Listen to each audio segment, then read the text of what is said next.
presente é a professora Vânia Neves, né? A Vânia é da área de engenharia de software, uma área de pesquisa que vocês ainda não tiveram muito contato na graduação. A Vânia é professora do Instituto de Computação da Universidade Federal Fluminense. Ela é bolsista JCNE da FAPERJ. A Vânia fez doutorado no ICMC USP, em São Carlos. Teve várias bolsas, né? O Fulbright, fez pós-doc, o doutorado sanduíche na Politécnica de Milano. E trabalha basicamente com engenharia de software, teste de software principalmente. E tem feito um trabalho muito legal sobre o uso de IA na automatização de testes de softwares. Então, é uma boa oportunidade para a gente ter um contato com uma área da computação que a gente ainda não viu muito sobre na graduação. Então, muito obrigado, Vânia. Obrigada a você, Everton, pela apresentação. Obrigada também pelo convite. Pessoal, já começo pedindo desculpas, que eu acho que eu atrasei bastante, né? Não foi nem um pouquinho. Acho que, vindo de Niterói, o Everton acabou falando, né? A gente sempre... Como o Everton falou, eu não sou daqui, né? Sou de São Paulo, eu ainda estou me ambientando com o Rio, perco ainda com o trânsito. Enfim, mas agora eu já estou aqui, tá? Eu queria começar a palestra, na verdade, com uma pergunta. Vocês são alunos de graduação, né? Como que está a preocupação de vocês? Vocês acham que quando sair da graduação, como que está isso? Vocês acham que a IA vai roubar o emprego de vocês? Quem está preocupado? Pode levantar a mão, não precisa falar. Quem está preocupado? Quem não está? O resto está... Não, estou tranquilo, estou de boa, tá?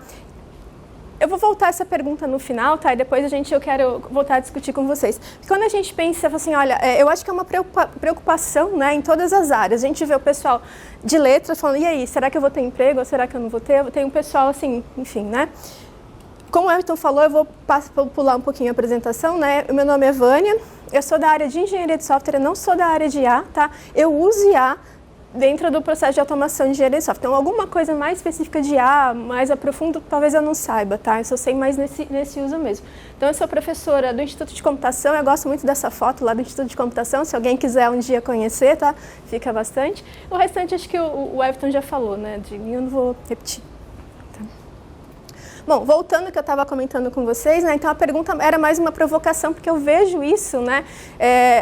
Eu não sei quanto a vocês, né? Mas pelo menos a gente da área de computação, quando para alguém, vem uma outra pessoa assim, fala assim, você é da área de computação, e aí, como que vai ser IA?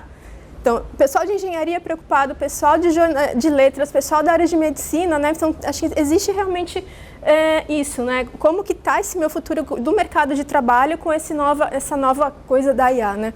Eu não sei como que vai ser das outras áreas, eu sei da minha, tá? Então, a minha é engenharia de software, então, meu foco aqui da palestra vai ser, olha, como que a IA, como que é esse uso da IA generativa dentro desse contexto de engenharia de software, tá? Para tentar responder aquela pergunta, então, no contexto específico de engenharia de software, como o Everton falou assim, olha, o pessoal ainda não tem contato com isso, né? Então, eu vou começar primeiro explicando, né? Deixa eu ver se tenho um apontador aqui. Bom, eu vou começar primeiro aqui explicando o que é desenvolver software, né? Eu acho que pelo menos as disciplinas de programação vocês tiveram contato, né? Vocês conseguem implementar, vocês conseguem programar, né?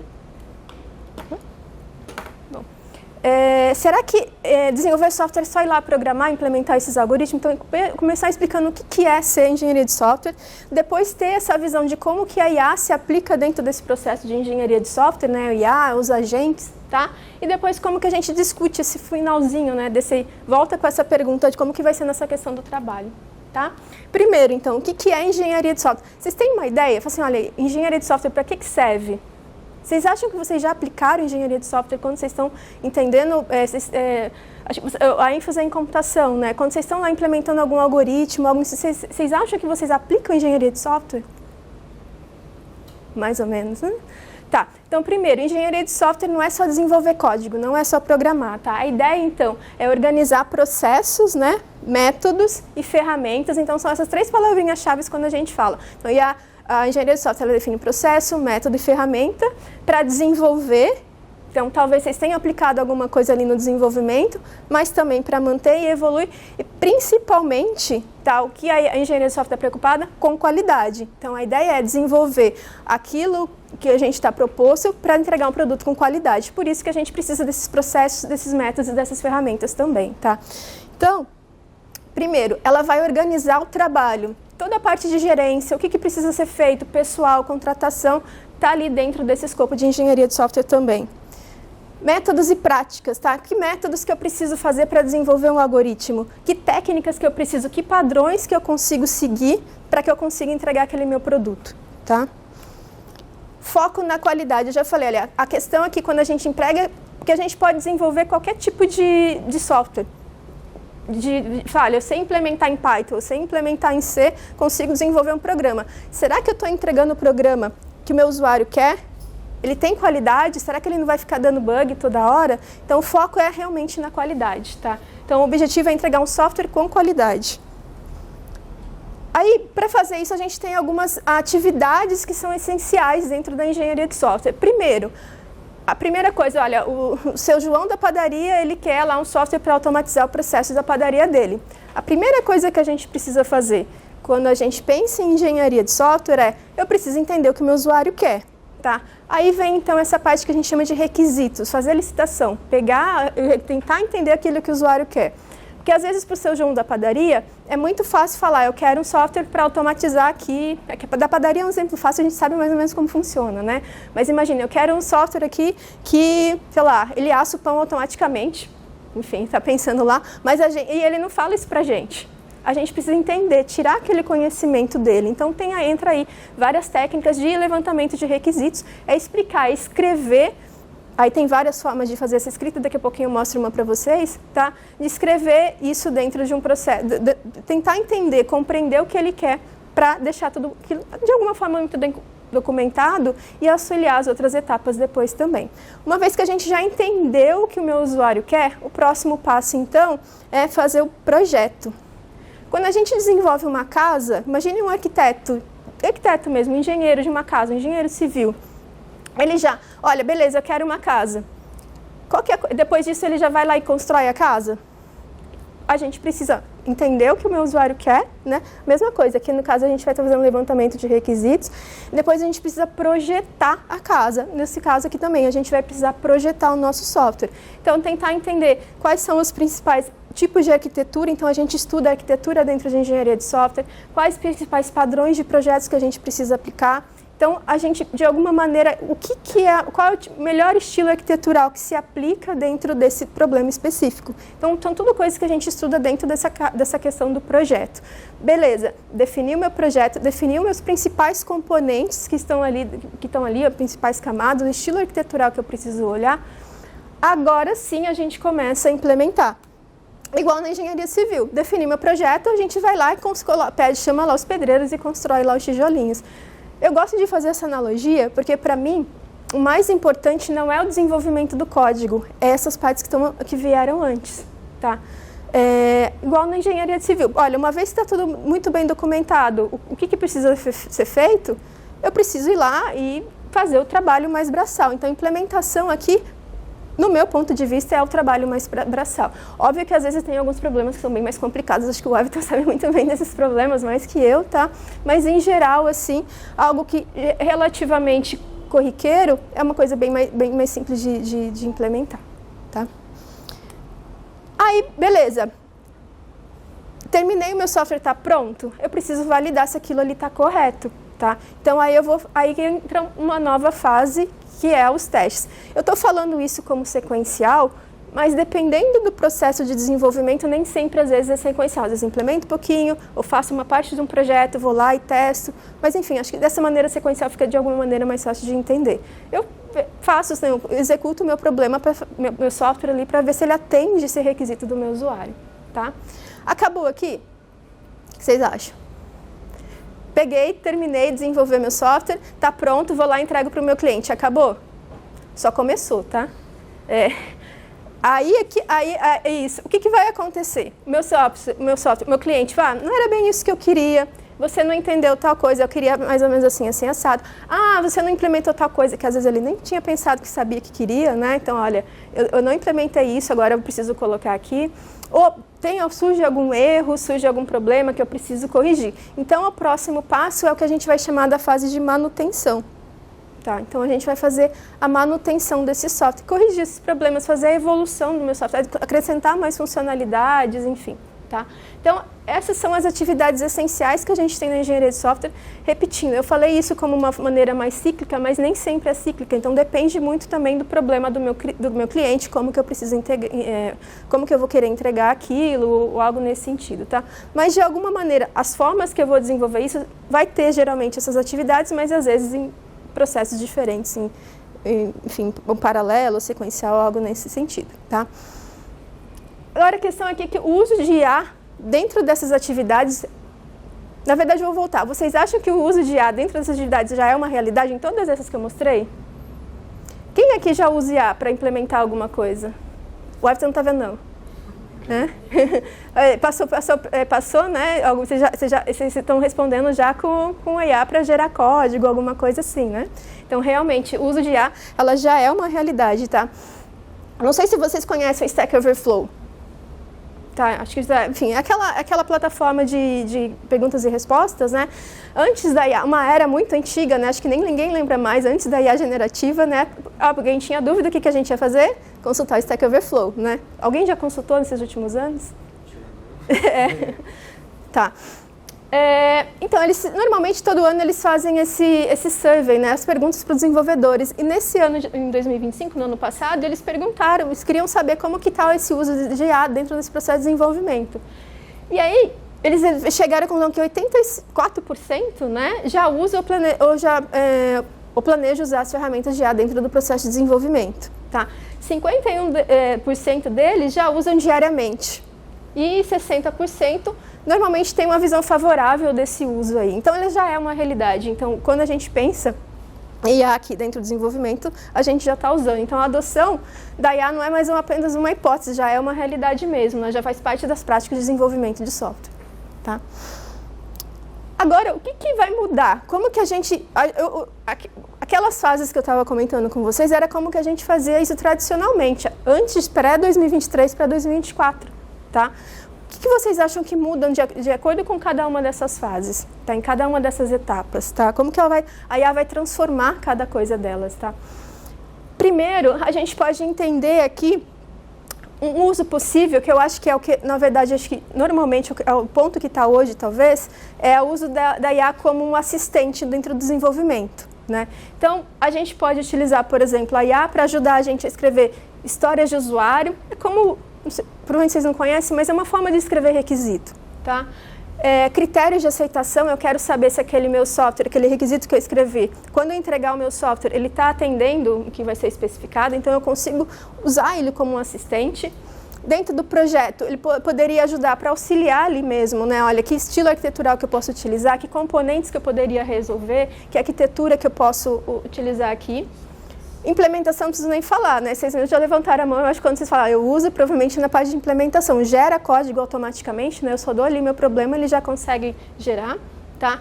Teste, eu não sei se vocês já tiveram contato com teste aqui, né? Mas às vezes a gente consegue escrever teste automatizado, então ele gera esse código, esse teste automatizado automaticamente também. E nessa questão de manutenção, às vezes entender o meu problema e tentar identificar uma falha, uma coisa, então a gente consegue, olha, eu mando lá talvez uma parte do artefato, né, do código, do requisito, o que foi lá para minha IA, e ela consegue ajudar ali dentro dessa questão de como um assistente mesmo, né? Só que nesse contexto, a gente vê que essa interação ainda é muito humana, né? Então, o humano vai lá, solicita, a IA vai responder e eu preciso ainda avaliar. Então, eu preciso estar presente ali para avaliar, porque ela pode entregar qualquer coisa ali para a gente. Será que aquela coisa que está entregando ela é correta? Tá? Alguns exemplos aqui dentro do que eu tenho usado com os meus alunos, né, de orientação que eu faço lá. Esse daqui... Aqui está um exemplo de história de usuário, bem simples. É uma história de usuário de fazer pagamento, né? Assim, olha, eu vou fazer uma venda, depois eu tenho que fazer um determinado tipo de pagamento, tá? Então, como o cliente quer informar os dados de pagamento no checkout ali da venda. Aí tem as informações, os campos que ele precisa fazer, então está descrevendo mais ou menos. Isso aqui seria uma coisa que a gente faz normalmente na etapa de requisitos, tá? Então estou descrevendo um determinado tipo de cenário, quais são as regras que eu quero ou que não quero. Então já é algo que poderia estar ali. O que essa minha aluna fez? A partir dessa história de usuário, tá? Que alguém gerou, ela gera automaticamente um tipo de especificação que a gente chama de especificação em Gherkin, que é Talvez vocês não entendam completamente, mas é como se fosse uma linguagem semi-estruturada para que eu já uno de alguma maneira a parte do requisito quando eu quiser testar. Eu quero validar se aquilo que eu que eu escrevi, né, dentro desse meu... Lembra lá da padaria do seu João? Então, o seu João falou que queria fazer um pagamento lá e eu escrevo como uma sintaxe em história de usuário. Eu poderia fazer um script de uma linguagem semi-estrutural com algumas palavras-chave que, de alguma maneira, consiga validar depois se aquilo que o seu João falou é aquilo que está validando. Isso é como se fosse um critério de aceitação mesmo, tá? Então, olha só, eu quero fazer o checkout, aí informações de pagamento ausente. Então, eu escrevo tudo que o cenário e vou pensando nesses testes. O que a minha aluna tem feito é pegar, né, essa história de usuário e gerar automaticamente os testes que ela poderia fazer. Então, no trabalho dela, ela só está gerando. Então, olha, vem aqui e gera esses dados, esses exemplos de que poderiam ser testados aqui. Tá? Um outro aluno depois, não sei se vocês já conhecem uma ferramenta chamada Selenium. Às vezes vocês não conhecem para teste, mas vocês conhecem como crawler, web crawler, alguma coisa assim. É uma ferramenta que a gente consegue automatizar a interação com o usuário. Imagina, por exemplo, que eu vou fazer uma compra. Eu consigo programar ela para ela automaticamente colocar as informações lá, logar, por exemplo, eu tenho que fazer login, então automaticamente ela informa o login, clica no botão lá de login, clica no outro botão, coloca as informações que eu preciso, vai lá, eu consigo programar isso daqui para ela fazer tudo isso automaticamente. Então, a ideia é, a partir de que eu tenho esses dados gerados, talvez nesse trabalho da minha aluna ainda não está ligado ao outro, mas a ideia é mais para frente é unir esses dois, tá? Ele desenvolveu essa ferramenta que a partir desse cenário que essa minha aluna fez, ou a partir da própria história do usuário, né, que eu escrevo às vezes em linguagem natural, ele gera automaticamente esse script que faz esse encaminhamento ali na página, tá, para conseguir automatizar esse teste. Parece mágica mesmo, quando eu dou essa aula para os meus alunos, assim, olha, nada nessa mão e está lá o robozinho meio fazendo tudo direitinho. Então, a ideia é mais abrangente, né? Então, a partir daquele meu requisito, eu gero esses scripts de teste para automatizar e testar. Pega um website e está testando tudo até o final, que a gente chama de teste ponta a ponta ali, um teste end-to-end, tá? Eu trouxe mais exemplos da área de teste porque é o que eu tenho trabalhado, tá? Então, aqui são alguns dos trabalhos que meus alunos estão fazendo. E é bastante interessante, né? Beleza, mas usar essa IA generativa não significa confiar nela, né? A gente tem tido realmente bom resultado, mas a gente não consegue garantir que aquele resultado que ele está fazendo é o correto, então a gente não consegue confiar cegamente, tá? Nesse mesmo survey do Stack Overflow, eles falam assim, olha, 46% dos desenvolvedores, eles desconfiam dessa precisão dessas ferramentas de IA. Só 3% aqui que confiam muito, né? Acho que é um outlier ali. Então, ter uma alta adoção, né, desse tipo de ferramenta não significa que eu tenho uma alta confiança, tá? Então, o fator humano, ele é ainda muito importante aqui, tá? Então, mais pessoas usam IA do que confiam plenamente nela, tá? Beleza. Então, o que vai mudar dentro desse nosso trabalho, dentro desse nosso processo de desenvolvimento? Então, antes, né, não sei se vocês pegaram antes do agente escrever, vocês não pegaram, né? Eu não sei se é sorte ou se é azar, mas enfim. Então, a gente escrevia manualmente, eu e o Everton a gente pegou, né? Então, escrevia manualmente, dava problema, a gente tinha que encontrar o problema, buscar a informação, corria no Stack Overflow para tentar ver o código. Gente, vocês são muito sortudos, né? Testar e corrigir, escrever o teste, ou testar na mão. Então, era tudo isso, tudo que vocês provavelmente já têm usando a IA, né? Como assim, a gente fazia tudo ali na mão, tá? Agora, com a IA, a gente consegue gerar sugestão. Às vezes, a gente nem precisa usar ela realmente para gerar nada, mas sugerir, ou dar alguma coisa como melhoria, gerar o próprio código, gerar o próprio teste, esse teste automático, tá? E conseguir explicação rapidamente. Eu não entendi o código, tá lá, né? Quem já fez isso? Esse pode, né? Eu não entendi esse código, me explica, né? Então, ela tá lá, a gente já consegue fazer isso, tá? É uma parte que eles ainda não pegaram, né? Mas quando você começa a estagiar e você tem que entender o código de outra pessoa, é pior. Quando não está documentado, entender o código de outra pessoa é uma das tarefas mais difíceis que tem. Isso é verdade. No meu primeiro estágio, eles me deram uma atividade para eu fazer, tinha que corrigir alguma coisa, que é essa parte de manutenção, né? Tinha que corrigir um bug.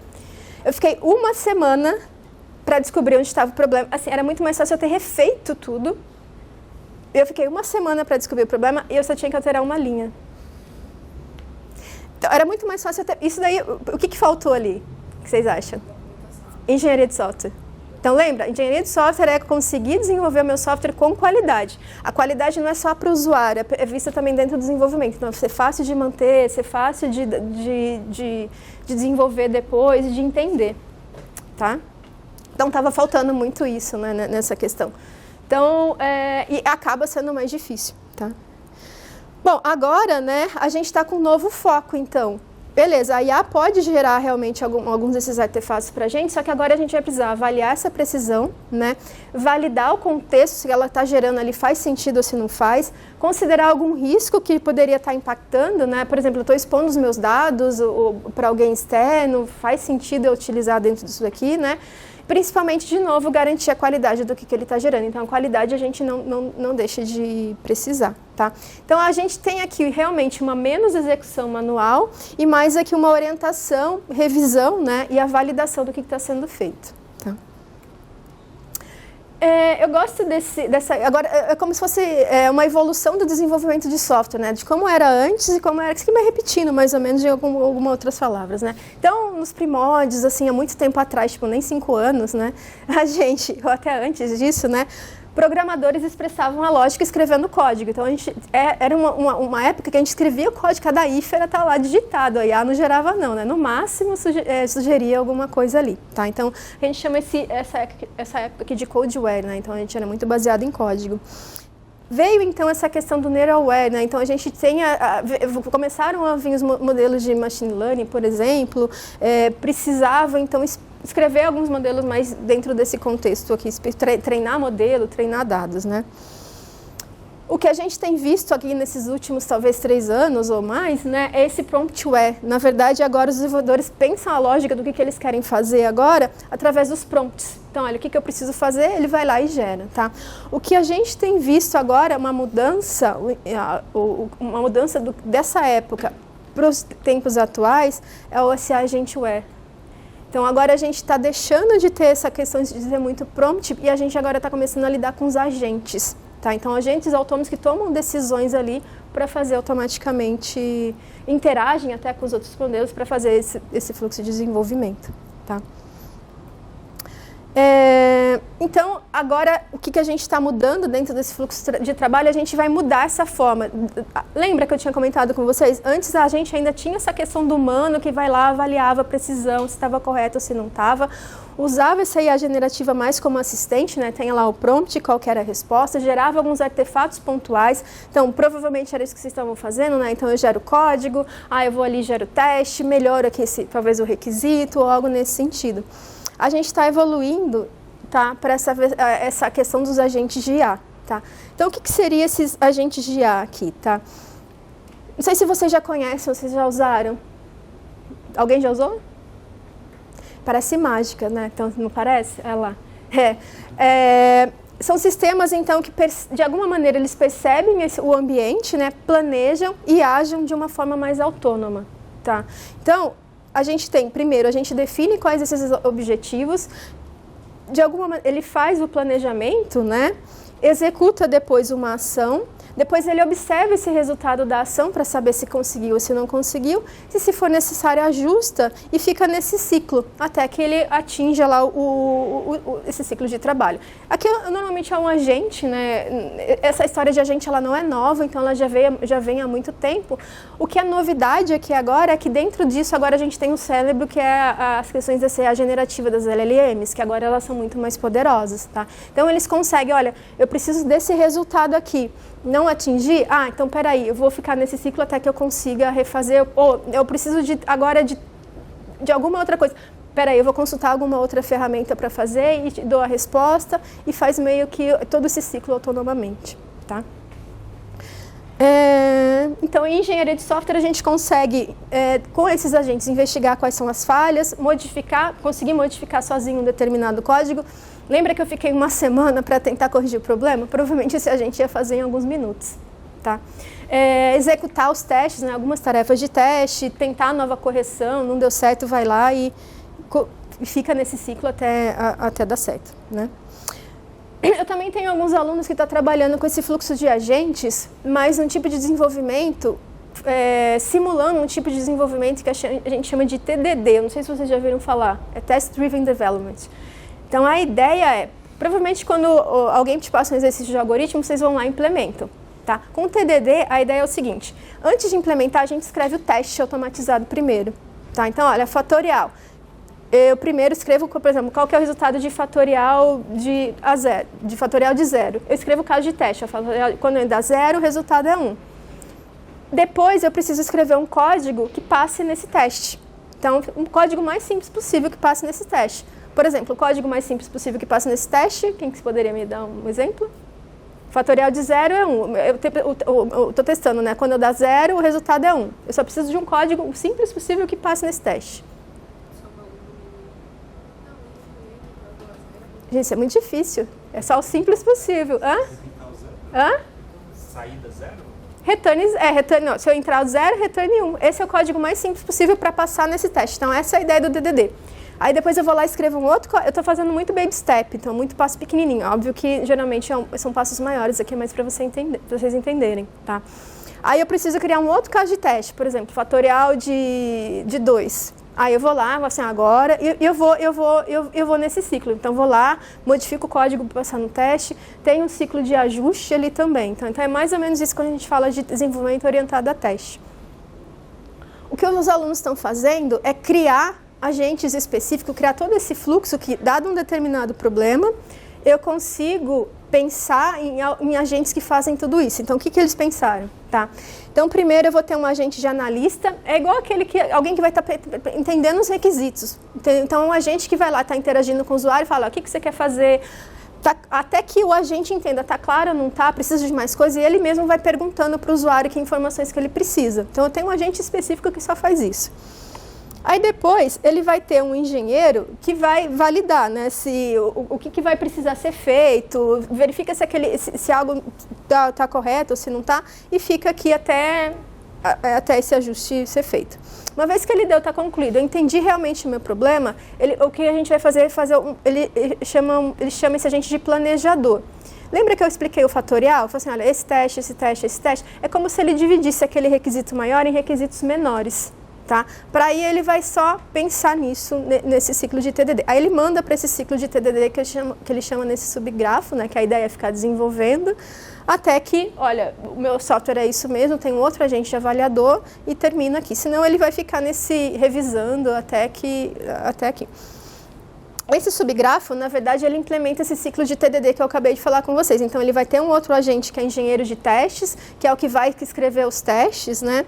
Um outro agente que vai executar automaticamente esses testes, inicialmente ele falha, né? Alguém que vai implementar o código mais simples possível para esse teste falhar e vai ficar nesse ciclo, enfim, até que o meu programa está desenvolvido, tá? Então, eles fizeram alguns testes e realmente eles conseguiram. Então, colocaram até alguns algoritmos mais complexos, né? Ainda não veio um software completo. Olha, eu vou desenvolver um sistema web, eles ainda não colocaram, então está ainda mais a ideia de sistemas bem mais simples, mas que conseguem realmente fazer. Então, aqui quando a gente pensa, né, aqui eu gosto desse exemplo porque, olha, lembra de todo o ciclo de engenharia de software que eu tinha comentado com vocês? Eles conseguiram, de alguma maneira, simular, obviamente com essa abordagem mais orientada a testes, né, para desenvolver aquele esquema ali, tá? Mas beleza, então significa que a IA vai roubar os nossos empregos? A partir disso, o que vocês acham? De novo, vocês achavam que não, né? Ela não vai mudar, né? Então ela já mudou de alguma maneira, ela não vai roubar, mas ela está transformando como essa questão de desenvolvimento como a gente está desenvolvendo o software, né? Então a gente consegue automatizar tarefas, então ela consegue gerar código, consegue gerar teste, né? Com isso, a gente aumenta a produtividade. Então, acho que é uma das principais vantagens, né? Esse aumento de produtividade que ela está gerando. Então, a gente já vê, assim, softwares que seriam desenvolvidos em meses, às vezes desenvolvendo em dias, né? Por causa dessa questão de produtividade. E tem uma mudança de papel aqui também, né? Então, a gente sai dessa execução para tentar orientar essa IA, né? Como que eu vou revisar, como que eu decido, essas coisas. E, principalmente, aumenta a necessidade de qualidade. Tá, então a gente vai precisar de maior revisão, maior teste. Vocês conseguem... não sei se vocês chegaram a desenvolver software grandes, assim. Vocês chegaram a entender o que quando vocês usam a IA, vocês conseguem entender o que ela está produzindo? Vocês conseguem revisar? Vocês conseguem avaliar? Imagine isso em larga escala. Imagine isso que se eu tenho que mudar, alterar sempre. Então, imagine se eu tiver que dar manutenção naquilo ali. Como que vai ficar? Tá? Então, esse aumento, essa necessidade de qualidade acaba impactando aqui, tá? Então, a IA não vai eliminar o trabalho, né? A gente tem ainda muito trabalho, mas vai transformar a forma que a gente está... Isso aqui que eu falo no sentido de desenvolvimento de software. Então, ela vai transformar como a gente enxerga a engenharia de software, tá? Então, a questão já não vai ser mais a IA. Então, ela já está mudando, ela já mudou, tá? Óbvio que nem todas as empresas utilizam, às vezes por algumas questões, né? Mas, enfim, de alguma maneira ela já tem sido utilizada. Agora, a questão é como que a gente vai se preparar para isso, né? Tá, vocês são alunos de graduação, vocês estão, acho que a ênfase é em computação, em algum momento talvez vocês vão trabalhar com, não sei se vocês vão ir para essa área de desenvolvimento. O que eu preciso saber aqui, como que eu posso me preparar para esse tipo de cenário? Tá? A primeira coisa, vocês acham que então, olha, já que a IA está gerando código, será que eu preciso aprender a programar? Eu preciso aprender estruturas de dados? É o diferencial, tá? Então, a primeira coisa, olha, se eu quiser avaliar depois, eu preciso entender muito bem o que ela está fazendo. Então, o Everton passa lá o exercício para vocês fazerem, a IA vai gerar, só que depois, quando vocês forem usar, vão ter que revisar.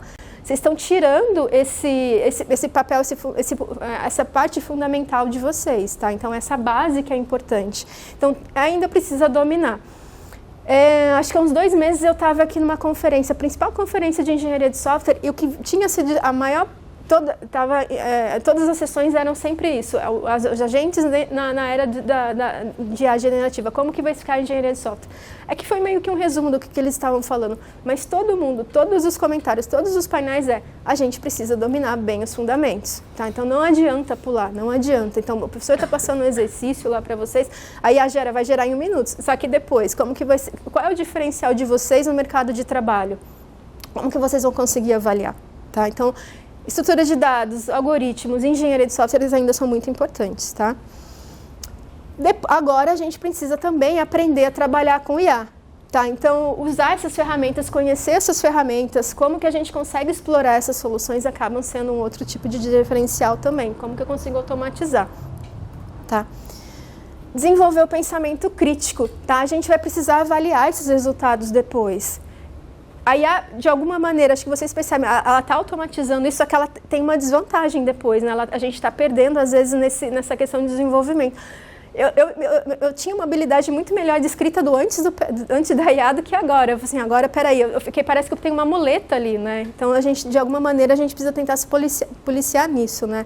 Então, revisar, testar, validar esses resultados, eu preciso desenvolver esse pensamento crítico. Então, volta de novo para a questão da importância dos fundamentos, tá? E a ideia também é que vocês consigam construir projetos reais. Então, comece a desenvolver nesses dois, experimente, né? Vocês como alunos de graduação têm que experimentar construir esses projetos como a IA, como que vai explorando, né? Eu acho que pode ajudar muito como que vocês enxergam esse fluxo de trabalho aí, tá? Então, a IA não substitui bons profissionais, né? Ela vai ampliar o potencial de quem já sabe. Então, já sabe usá-lo aqui, já sabe os fundamentos, já sabe usar com responsabilidade também, tá? Então, voltando lá a pergunta, né? Beleza, pessoal, então é isso, né? Então, se vocês tiver tempo, não sei se eu atrasei, né? Mas se tiver tempo de perguntas. Ótimo. Agradecer a Vânia. Foi um seminário